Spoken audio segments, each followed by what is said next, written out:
We have another important question today based on the Bayes theorem. Bag 1 contain 3 red and 4 black balls, while the another bag second contain 5 red and 6 black balls. One ball is drawn at random from one of the bag. It is found to be red. जो ball draw किया गया है वो ball red है. Find the probability that it was drawn from the bag number 2. आइए इस question को हम सॉल्व करते हैं. जब हमारे पास में दो बैग होते हैं तो हम एक इवेंट E1 लेते हैं जो कि कौन सा बैग चूज़ करने के संकेत देता है हमको. बैग फर्स्ट हमने चूज़ किया हुआ है. E2 में बैग नंबर सेकंड चूज़ किया हुआ है.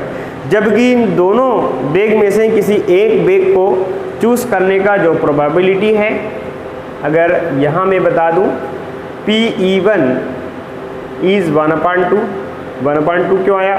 क्योंकि टोटल आउटकम्स कितने हैं E1 एंड E2 2, और कोई एक बैग जैसे E1 आप सिलेक्ट करते हैं तो उसका फेवरेबल केसेस ओनली 1 होगा.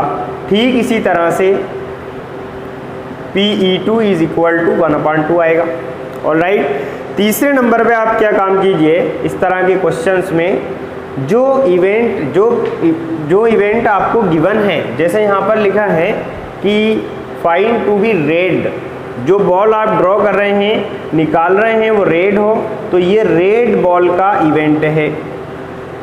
ठीक है. अब रेड बॉल भी दो अलग अलग बैग्स से हमको निकालनी है. पहले हमें निकालनी है बैग 1 से. ठीक है साहब, बैग 1 से निकालनी है, फिर निकालनी है बैग 2 से. ठीक है. तो बैग 1 से रेड बॉल का होना A divided by E1 equal to bag 1 में 3 रेड बॉल हैं. ठीक है, इसलिए यहाँ पे 3 टोटल बॉल्स हैं. 3 + 4 मीन्स 7. ऑलराइट. सिमिलरली बैग 2 से रेड बॉल का होना, इसकी प्रोबेबिलिटी होगी बैग 2 में रेड बॉल है 5 और टोटल बॉल्स कितने हो जाएंगे 5 11.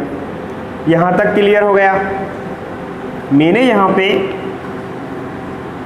रेड बॉल निकालना बताया है. कौन से बैग से? सेकंड बैग से. इसकी प्रोबेबिलिटी हमको निकालनी है. और आपसे मेरी डिस्कस ये हुई थी लास्ट वीडियो में कि जब भी आप बेस थ्योरम अप्लाई करते हैं तो आपको जो प्रोबेबिलिटी का मेन कॉन्सेप्ट है favourable outcomes divided by total outcomes ध्यान में रखना चाहिए. मैं उसी को ध्यान में रखते हुए यहाँ आपको सिखा रहा हूँगा. दोनों बैग्स में से एक बैग कहीं का भी चुनते हो, चाहे आप उसको चूज़ करते हैं E1 या E2, है ना, तो उसके लिए 1/2 आएगा. जैसे ये बोल रहे हैं find the probability that it was drawn from the bag second. तो बैग सेकंड होना, पहले बैग चुनना पड़ेगा हमें. दोनों बैग्स में से अगर सेकंड बैग चुनते हैं तो उसका इवेंट प्रोबेबिलिटी 1/2 है. अब सेकंड बैग से अगर रेड बॉल निकालते हैं तो याद रखिए ये B2 के लिए है और ये B1 के लिए है. सेकंड बैग से आ जाएगा 5/11. ऑलराइट. डिवाइड में जो टोटल आउटकम्स हैं उनको पूरों को जमा दीजिए. टोटल आउटकम्स क्या हो सकते हैं? बैग 1 भी हो सकता है, बैग 1 से रेड बॉल भी हो सकता है, बैग 2 भी हो सकता है और बैग 2 से रेड बॉल भी हो सकता है.